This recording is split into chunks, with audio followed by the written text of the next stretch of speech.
Madrugada com Deus. Do Templo Espiritual Maria Santíssima.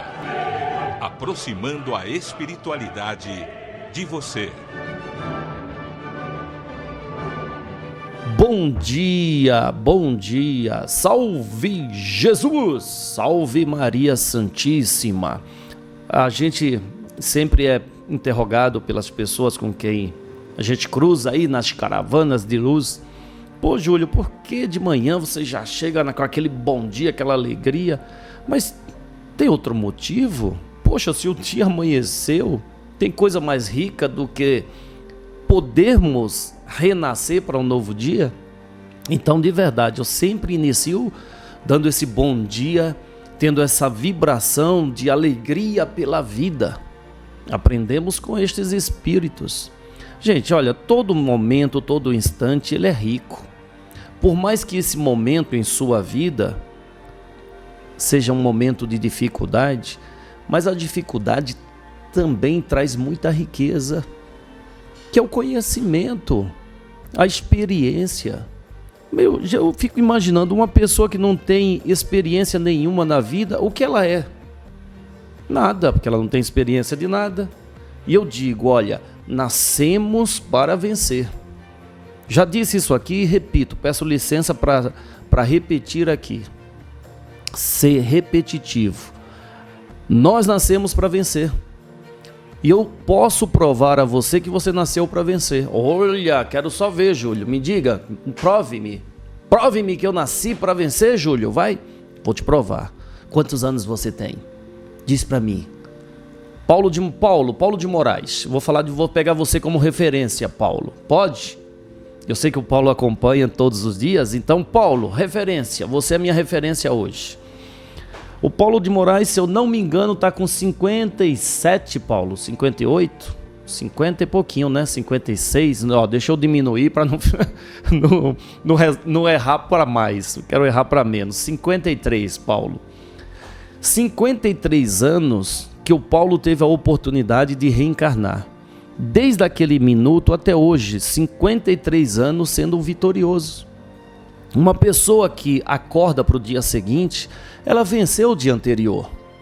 E digo mais, você venceu a grande dificuldade que é para um feto ele sair para o mundo, não é? A mulher, quando dá à luz, não é? Ela deu à luz aquele filho, então aquele feto, aquela criança que se formou no útero materno, ali naquele útero, ela vai ter que vencer aquele obstáculo de nascer. Aí quando ela nasce, ela vai precisar respirar por conta própria. Mais um obstáculo que ela vence. Eu já disse aqui, dei o exemplo, né? Quando a criança nasce, o médico dá um tapinha na bunda, aquele tradicional tapinha, para quê? Para que os pulmões possam se abrir e ele conseguir absorver o oxigênio. Depois vem a dificuldade de falar, aprende a falar. A dificuldade de andar, aprende a andar. A dificuldade de escrever, aprende a escrever. A dificuldade de ler, aprende a ler. E tantas outras dificuldades que a vida impõe, ela vem sempre vencendo. Por isso que eu te digo, com toda a segurança, você é um vencedor, você é uma vencedora. Não se sinta menos que isso porque você não é. Ah, mas é porque você não tem noção da dificuldade que eu estou enfrentando agora. E as outras que você já venceu?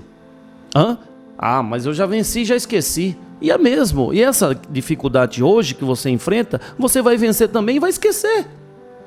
Vai levar dela a experiência. Não existe evolução senão a superação. A evolução está vinculada à superação. E a superar o quê? Estas dificuldades impostas pela vida para que você seja mais capaz. Você mostre a sua capacidade. Por isso que, bem melhor do que dizer que tem problema é afirmar que tem desafios. Imagina, eu não tenho problema. Ai, que bom, Júlio, você não tem problema? Não. Eu tenho muitos, mas muitos e muitos desafios. Se eu vejo as dificuldades como barreiras, a minha vida se torna pesada, não é mesmo? Mas se eu vejo dificuldade como desafio, a minha vida torna-se desafiante. Olha, há uma diferença muito grande. Eu prefiro ter desafio do que dificuldade. Mas quando alguém me desafia, e você também, eu tenho certeza, se alguém desafiar, você não dá conta disso, aí você fica ali instigado, né? Estimulado, vou mostrar que eu dou conta. Então a vida está te desafiando, vamos, mostre que você é capaz, tenha fé, sabe? A gente aprende todos os dias com esses espíritos, não é? Um dos irmãos atendidos pela casa, passando com o nosso amigo espiritual Juan Domingues, e ele disse que narrativa desse rapaz, que ele perdeu a fé, que ele não acredita mais porque ele está descontente com as religiões. E o espírito conversando, dando toda a atenção que ele necessitava naquele momento, disse para ele: você tem razão, meu irmão, você tem razão. E ele ficou meio que achando estranho. Como assim? Um espírito dizendo que eu tenho razão porque eu perdi a fé, porque eu estou descontente com as religiões? Ele disse: sim, você tem razão. Por quê? Porque você pautou a sua fé, você tem a sua fé como referência, você se referenciou a sua fé no homem, e o homem, ele é falho. Então, meu irmão, a sua fé tornou-se fraca ao ponto de você afirmar agora que perdeu a fé. Mas quando você entende que a fé é a força espiritual que há em você, e que quando você crê em você, você está crendo em Deus, aí a fé nunca te faltará.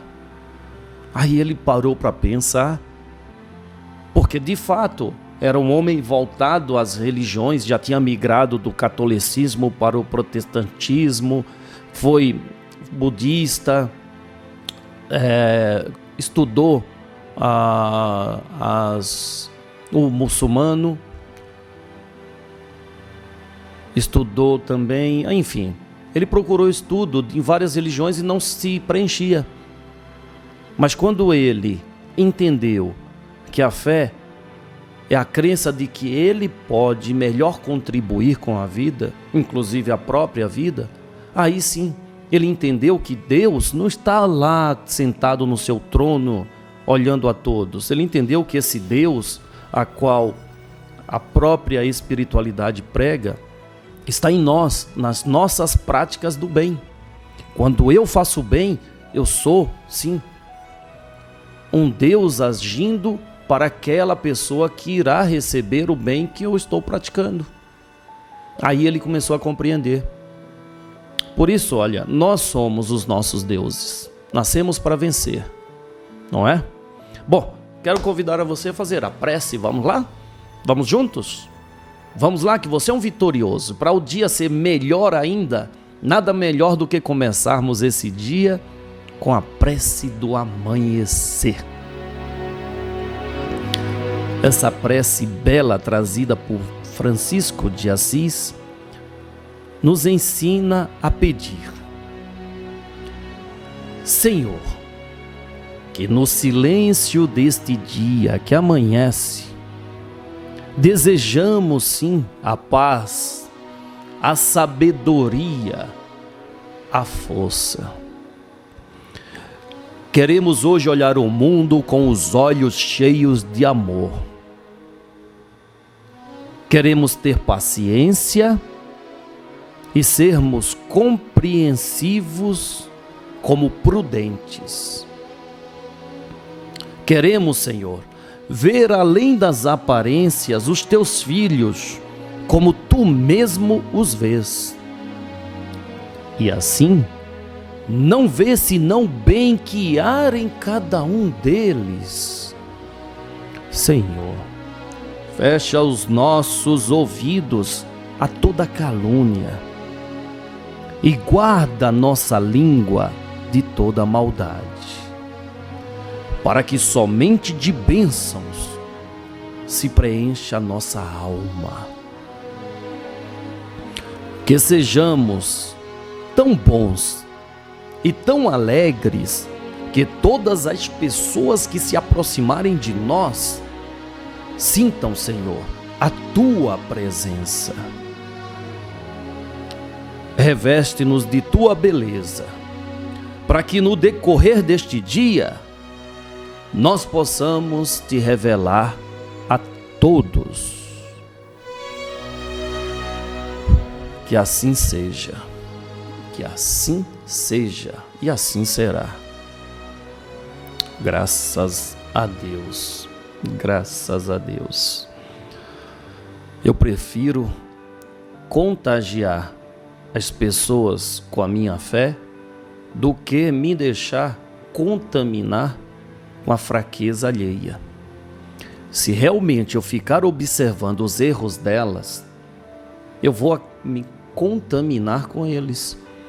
Mas se eu buscar contagiá-los com aquilo que eu creio, com os meus bons atos, eu vou só ter méritos para a minha vida. Então, você tem a opção: ou você se deixa contaminar pelo mal, ou você contagia com o bem que há em ti. Eu prefiro contagiar. Bom, vamos passar a palavra a Dom Carlos Ramires. Na casa de um cigano, uma vela nunca se apaga.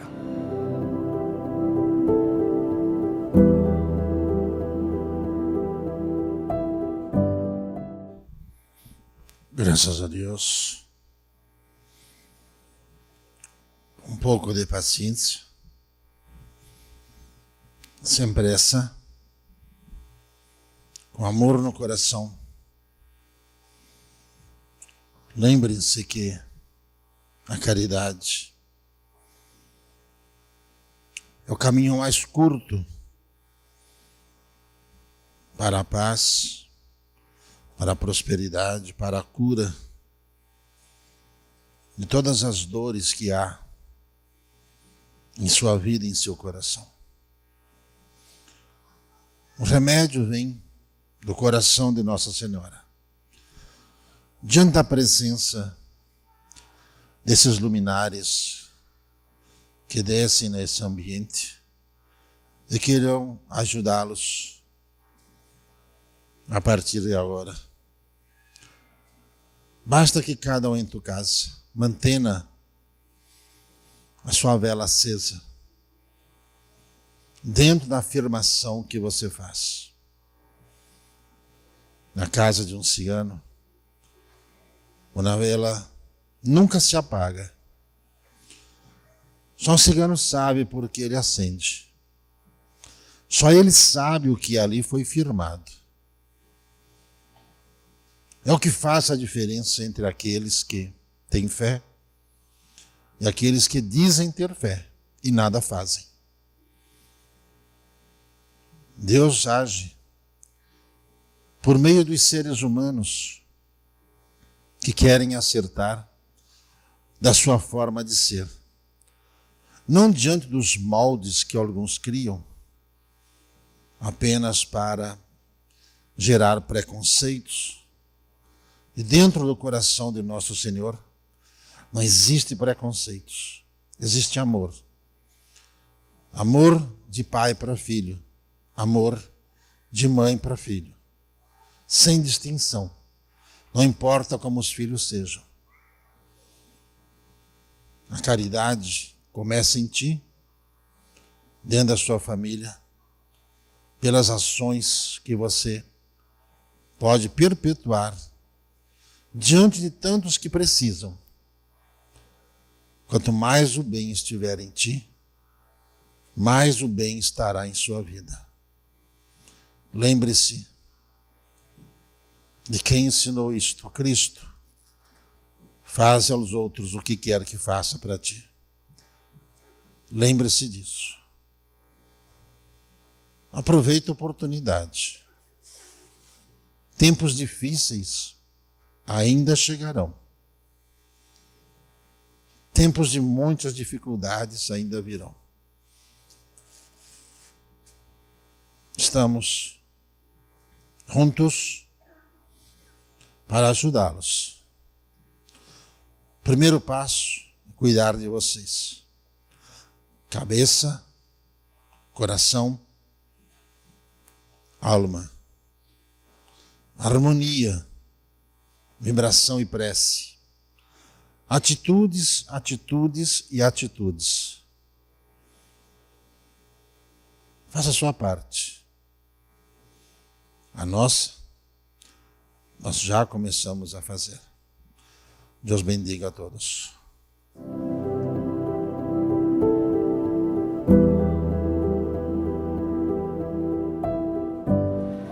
Obrigado, meu amigo, meu irmão, Dom Carlos Ramires. Só um cigano sabe qual fora o propósito selado naquele ato de acender uma vela.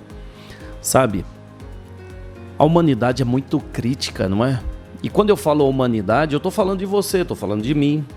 A gente tem esse hábito de ficar criticando, ou até mesmo nessa hábito de comentar, olha lá, você viu isso, você viu aquilo, a gente nem percebe, estamos gerando uma crítica. Criticamos coisas que não entendemos, não temos o conhecimento. Sabe quando se diz preconceito? O que é um preconceito?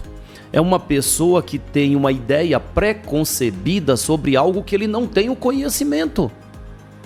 Quando a pessoa é preconceituosa é porque ela julga demais. Ela julga os outros sem ter o conhecimento do que realmente era aquilo ou é aquela pessoa. Então precisamos ficarmos atentos para que nós não caiamos neste ato preconceituoso. Ah, eu não sou preconceituoso. Não? Será que não? Será que você não fica julgando as pessoas? Precisamos ficar atento a isto. Por isso que essa prece é tão bonita, né? Fecha meus ouvidos, Senhor, a todas as calúnias, mas guarda essa língua para que não saia dela a maldade. Não é? Bom, vamos passar a palavra a esse amigo Paulo de Moraes. E aí, Paulo, preparado para mais uma leitura do Apocalipse?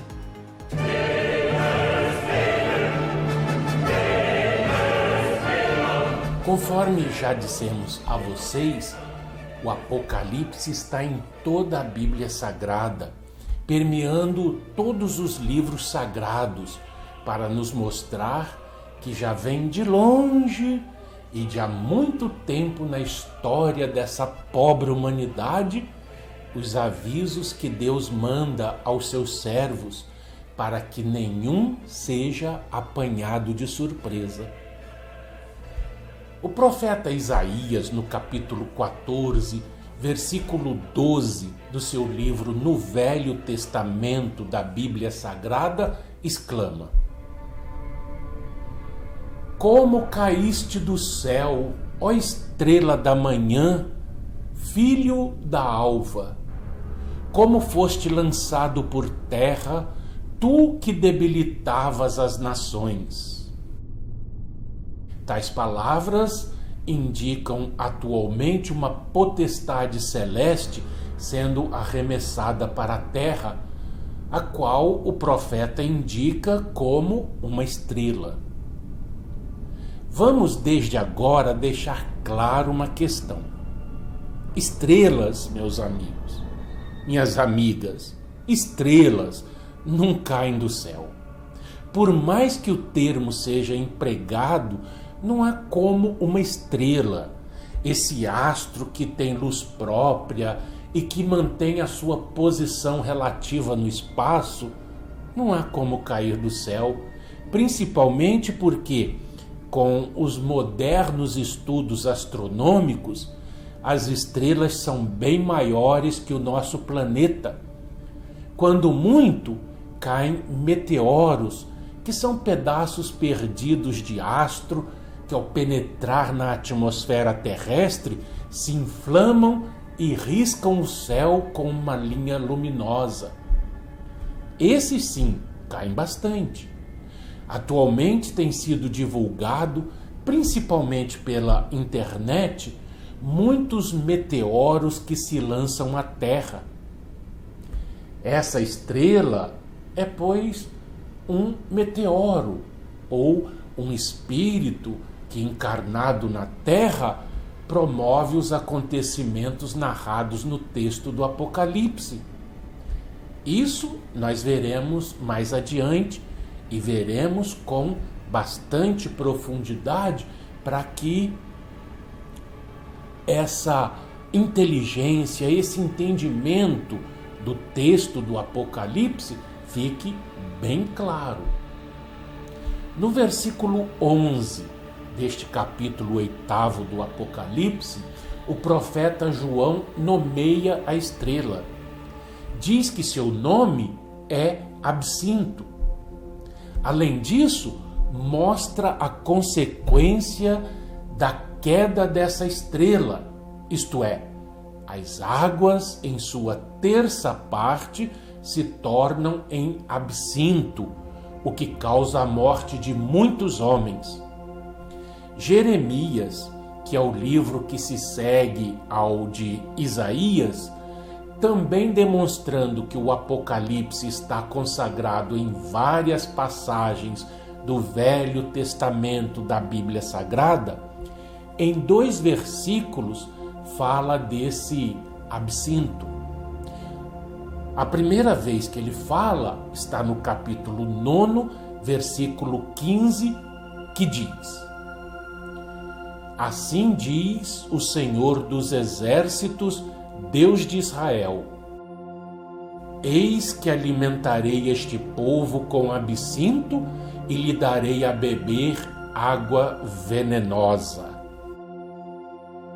Mais adiante, no capítulo 23, versículo 15: Diz o Senhor dos Exércitos acerca dos profetas: Eis que os alimentarei com absinto e lhes darei a beber água venenosa, porque dos profetas de Jerusalém se derramou a impiedade sobre toda a terra.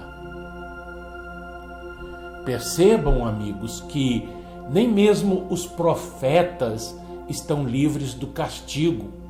Mas isso, repito, não é porque Deus seja mau, não é aquele patrão que não reconhece o esforço de seus colaboradores. Não, isso não acontece porque até mesmo os profetas, em vez de proclamarem os mandamentos de Deus, se entregam ao mundo, submetendo-se ao poder temporal. É a cada um segundo as suas obras. E lendo os livros do Velho Testamento, nós podemos identificar muitos assim.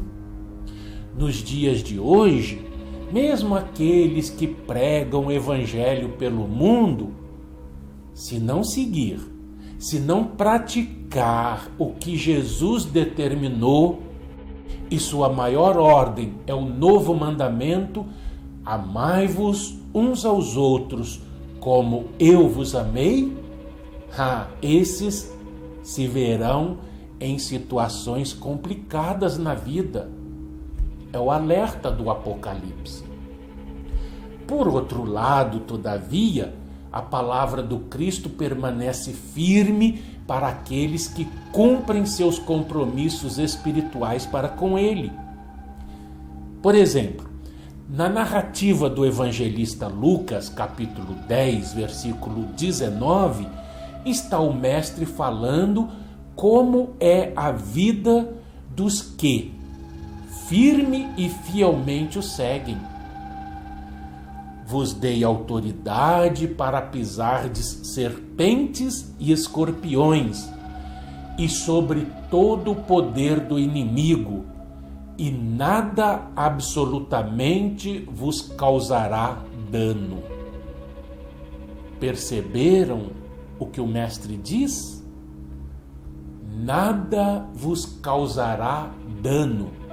E o mestre diz, ele não disse. Aliás, ele disse e diz. Disse para aquele tempo e diz para nós hoje: nada vos causará dano. É o contraponto aos versículos 10 e 11 do capítulo 8 do Apocalipse. A nós cabe nos decidir de que lado nos colocamos. Não só no chamado dia do juízo, mas agora, desde agora, já que perdemos tempo no passado, seguindo pelo caminho errado. A lei divina é implacável e ela é assim para o nosso bem. É para nos colocar de volta no caminho, porque o ensinamento do Cristo é para buscarmos em primeiro lugar o reino de Deus. E esse termo absinto, só para a gente entender essa questão, é uma planta de gosto amargo e ruim. Simboliza aquilo que é desagradável, como o remorso e o sofrimento. Percebem? Em outras passagens do mesmo Apocalipse, as águas são transformadas em sangue. Como exemplo, o capítulo 11, versículo 6, no qual as duas testemunhas mártires têm esse poder de converter as águas em sangue tantas vezes quanto quiserem. O que realmente interessa no texto do Apocalipse é a mensagem moral, não os símbolos e seus significados literais. O que deve ficar gravado em nossas mentes é a mensagem que nos traz de renovação íntima para atingirmos aquele ponto desejado por Jesus, que é a perfeição. Quanto mais rápido formos nesse caminho, mais o auxiliaremos a cumprir a sua tarefa diante do Pai Celestial, que é a de nos conduzir ao seu trono de glória. Bom, por hora nosso tempo já se esgotou, vocês estão ouvindo aí já a música que nos anuncia o tempo encerrado, não é, Júlio? E nós nos veremos no próximo programa. Até lá!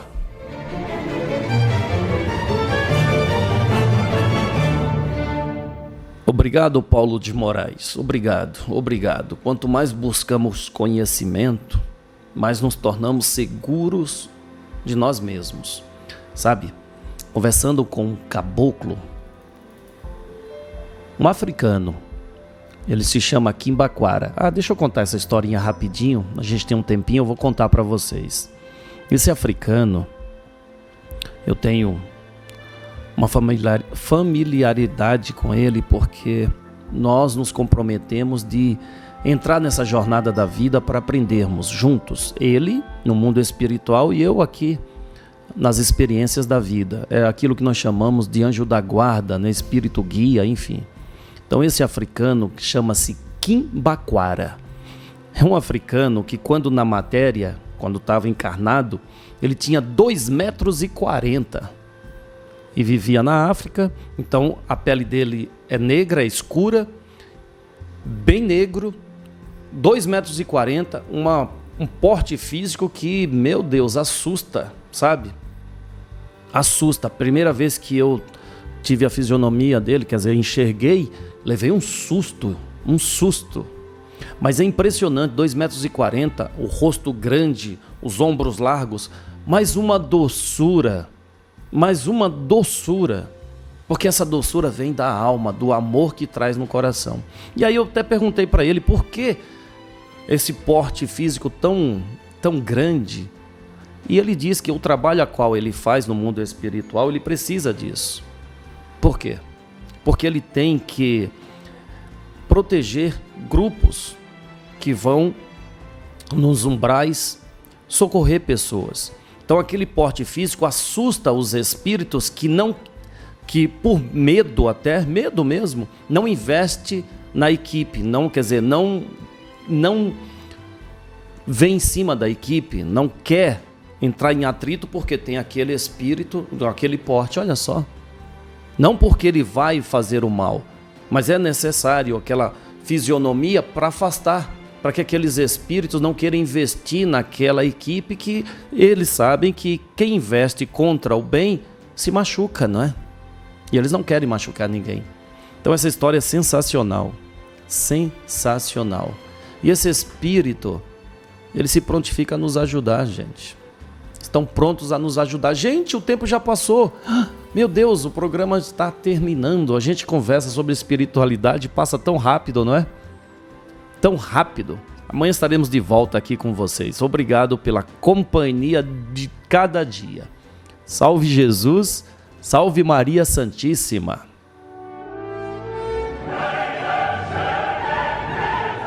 Madrugada com Deus. Do Templo Espiritual Maria Santíssima. Aproximando a espiritualidade de você.